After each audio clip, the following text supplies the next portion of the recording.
Bismillahirrahmanirrahim. Wassalatu wassalam ala Rasulillah amma ba'd. Para peserta yang dimuliakan Allah Subhanahu wa taala, insyaallah ini bagian daripada eh, khataman kita ya, khataman kitab Tajwid Mukhtasar Tajwid Mushawwar. Ini bagian yang pertama. Insyaallah akan kami menjadikan beberapa bagian.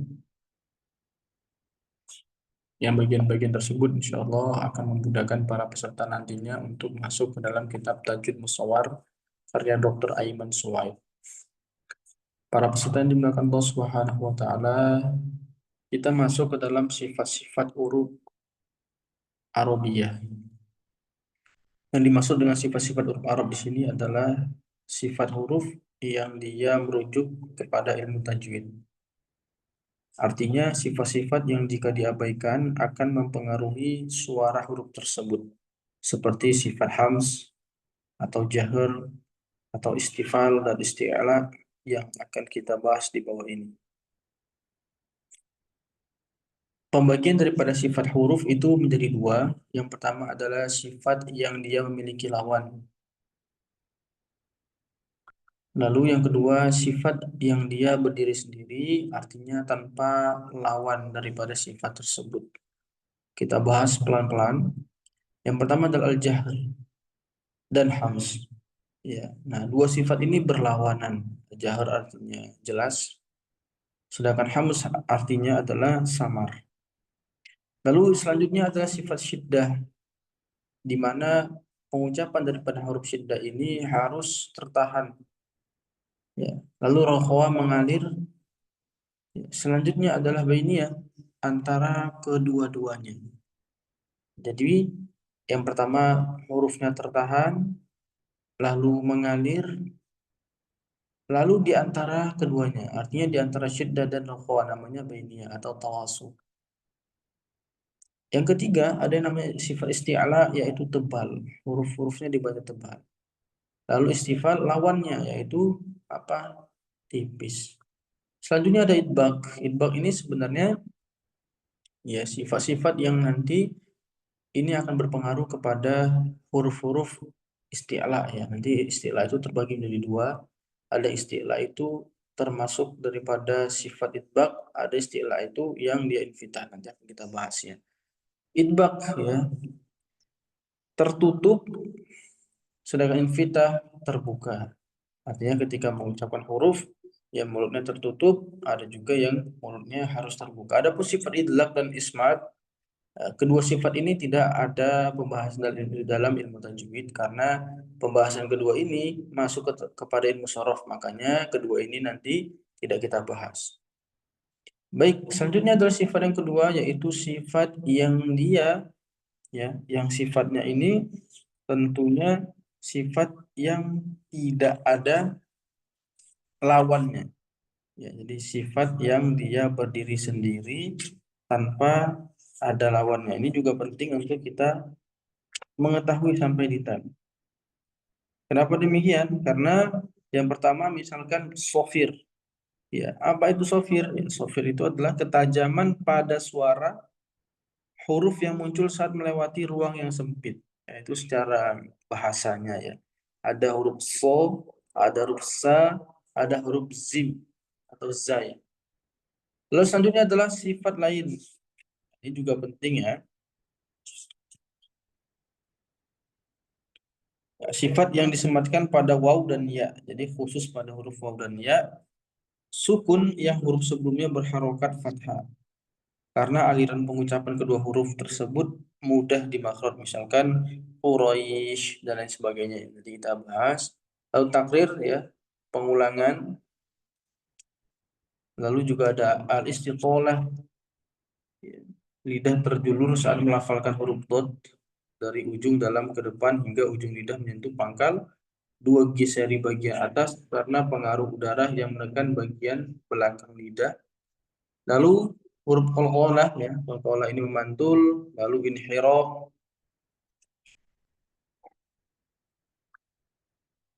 condongnya suara. Insya Allah kita bahas nanti secara detail ya, tafashi, penyebaran suara shin, lalu gunnah ya, tertahan insya Allah. Nanti di sini kita akan bahas secara detail lainnya. Ini hanya untuk mengetahui sedikit saja. Ya, kita ke halaman selanjutnya, huruf-huruf hams atau huruf-huruf yang termasuk daripada memiliki sifat al-mahmus. Apa aja itu? Yaitu ada sin, kaf, ta sampai huruf shad ya, itu bisa lihat di sini. Adapun selain daripada huruf-huruf hams ini, ya maka dia termasuk adalah huruf jahar atau jelas.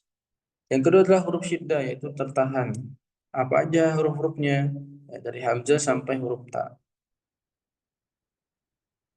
Oke, sebelum kita lanjut, saya akan jelaskan sedikit bahwa kadang-kadang satu huruf itu memiliki dua sifat ya, atau bahkan lebih banyak yang nanti ketika kita melafalkan tergantung daripada kekuatan sifat itu. Misalkan di sini kita lihat bahwa di sifat syiddah itu kan ada dua ya. Syiddah yang memiliki sifat jahar, syiddah yang juga memiliki sifat hams. Kalau misalkan kita memiliki sifat jahar gampang. Bagaimana dengan hams? Nah, ini dia. Maka yang didepankan atau yang didulukan adalah sifat daripada syiddah dulu, baru hamsnya. Misalkan di sini eh, misalkan begini ya.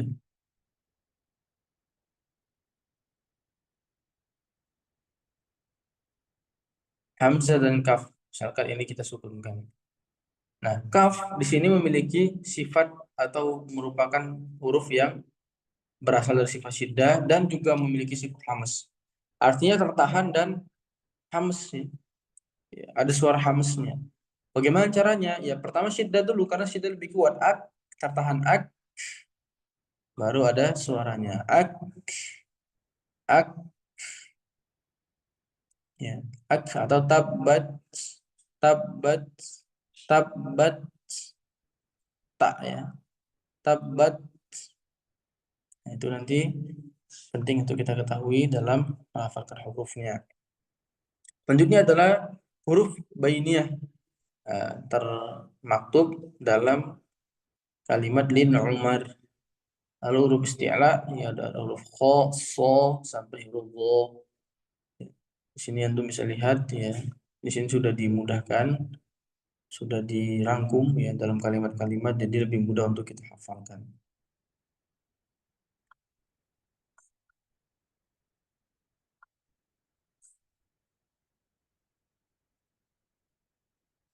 Adapun huruf isti'ala ini pasti ya, pasti dia selalu apa? Pasti dia selalu tebal. Adapun sisa daripada selain huruf kha, sha, dha dan sampai dha ini, maka hurufnya itu pasti masuk ke dalam huruf istifal atau dibaca tipis. Oke, kita masuk ke huruf isti'la. Huruf isti'la itu terbagi menjadi dua. Yang pertama adalah kita lihat isti'la ini sudah saya bahas tadi. Isti'la dengan sifat idbaq. Yang kedua adalah isti'la dengan sifat infitah. Ya. Nah, huruf nah, antum lihat di sini huruf yang dengan sifat idbaq itu pasti lebih tebal daripada huruf dengan sifat infitah. Ya. Huruf dengan sifat idbaq misalkan so, do, to, zo pasti lebih tebal terdengarnya daripada lo. Kenapa? Karena terbuka lo, ho, to, beda so, o, so, so, minas sobirin, so, ya, wairil, wairil, ya. Jadi kalau misalkan kita dengar dengan jelas maka sifatnya ketika sifat itbaq atau tertutupnya ya jalan nanti ada gambarnya insya Allah. Jadi terbatasnya suara yang keluar karena tertutupnya hanya terbatas sehingga dia menutup, beda dengan infitah yang terbuka jalannya artinya jalan suaranya, maka jelas karena urusan itbaq ini urusan suara yang karena tertutup keluar, maka dia ya di dalam saja suaranya so, so, maka tebal sekali suara di dalam. Sedangkan infitah beda karena dia terbuka maka sedikit lebih sedikit lebih tipis daripada huruf-huruf itbaq. Insyaallah kita bahas nanti lebih detail di tajwid musyawarah. Baik, kita ke marotib tafkhim ya, huruf isti'la. Kita lihat bahwa huruf isti'la itu tadi ini qaf termasuk huruf yang dia memiliki sifat infitah. Ya. Maka kalau misalkan huruf-huruf isti'la itu memiliki tiga tata cara membaca Al-Quran. Yang pertama adalah kalau dia fathah maka ketebalannya sempurna. Lalu kalau dia domah ketebalannya ini menurun. Lalu kalau dia kasroh lebih menurun lagi. Misalkan wa idh qala wa idh qala. Kalau dia domah menurun lebih menurun lagi. Yaqul yaqulu yaqulu. Kalau dia kasroh menurun lagi. Jangan sampai dia seperti fathah atau domah karena nanti ada ketambahan wawunya. Kalau misalkan kita tebalkan seperti fathah, wa ida qila qi qi ada seperti kui. Kenapa? Karena kita paksa untuk dia tebal seperti fathah. Maka tipis artinya bukan istifal, dia termasuk istilah tapi lebih tipis daripada fathah atau dhamma. Wa ida qila qila jangan sampai qi qila wa ida qila qila. Barakallahu fikum. Selanjutnya, adapun ketika hurufnya itu sukun, ya maka dia mengikuti apa? Mengikuti huruf sebelumnya. Misalkan huruf sebelumnya harokatnya fathah, ya atau harokatnya kasroh. Maka kalau fathah ya ketebalnya sama ya qata'una syiqwatuna syiqwatuna yaqu. Ya, jadi ketebalannya mengikuti harokat sebelumnya. Ya, semoga dimengerti. Adapun huruf alif juga sama ya. Huruf alif ketebalannya bagaimana? Ketebalannya mengikuti huruf sebelumnya. Apakah huruf sebelumnya itu huruf tafkhim? Ya, artinya apakah sebelumnya adalah huruf tebal atau sebelumnya huruf tarqiq atau huruf tifis, misalkan kho, ya kho tebal kholidina minallah yurauna atau kulillah tipis bismillah tipis. Jadi mengikuti huruf sebelumnya. Hurufnya apa? Kalau sebelum alif hurufnya huruf tafkhim atau huruf yang tebal ya dibaca tebal. Kalau tipis dibaca tipis. Lam. Nah, kita masuk ke huruf lam.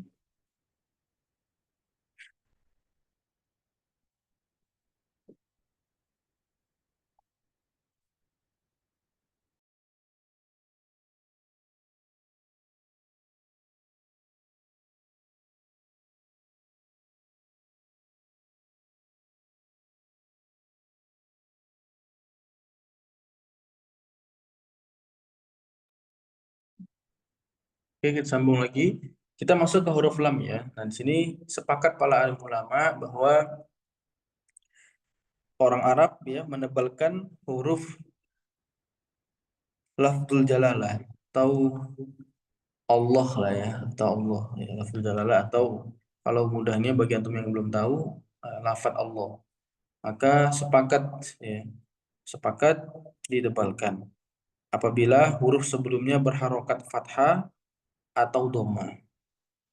Ya, misalkan fathah wallah wallah wanya ini fathah dari tebal wallah atau dhamma wadhkurullah.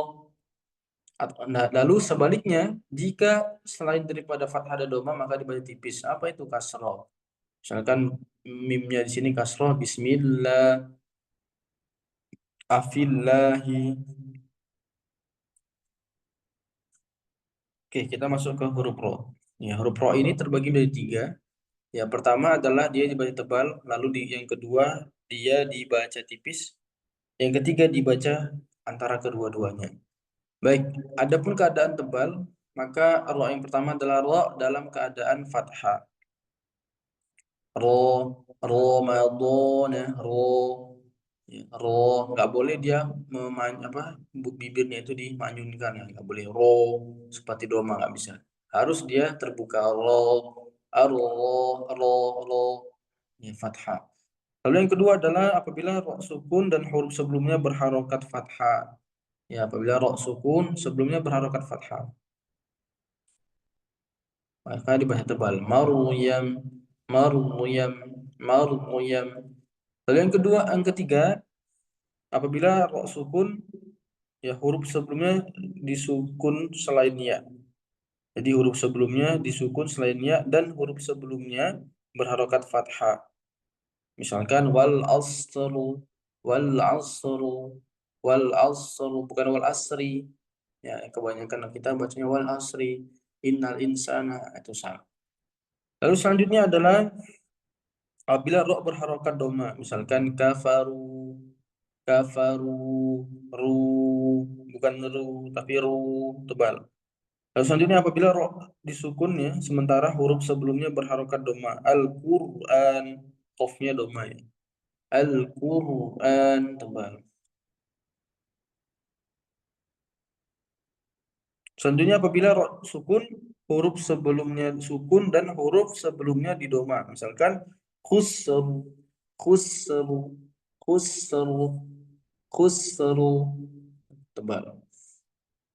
Ya, apabila selanjutnya ya, apabila ro disukun atau ro sukun sebelumnya ada kasroh sisipan, baik dilafalkan ataupun diperkirakan, atau kata lainnya adalah apa? Kata lainnya di situ ada, nah kita lihat di sini.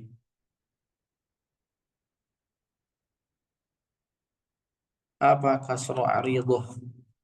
Ya, misalkan irji'u alladzi irtadha lahum. Ya, jadi walaupun ya di sini misalkan antum baca dari awal kasroh, ini kan kalau secara bahasa masuk ke sorof ini kan dibaca irji'u. Nah, ini tetap dibaca tebal. Iru, walaupun kasroh sebelumnya. Kenapa? Karena ini termasuk kasroh apa? Kasroh yang tidak asli. Irji'u alladzi irtadha lahum. Alladzi irtadha lahum.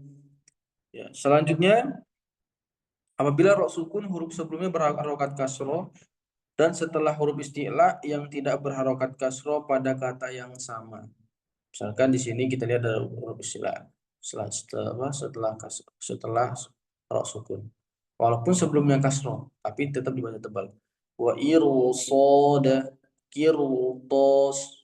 Kan tadi di awal misalkan sebelumnya kasroh maka dibaca tipis. Nah, tapi kalau misalkan dia setelah ro sukun itu adalah huruf isti'la maka dibaca tebal.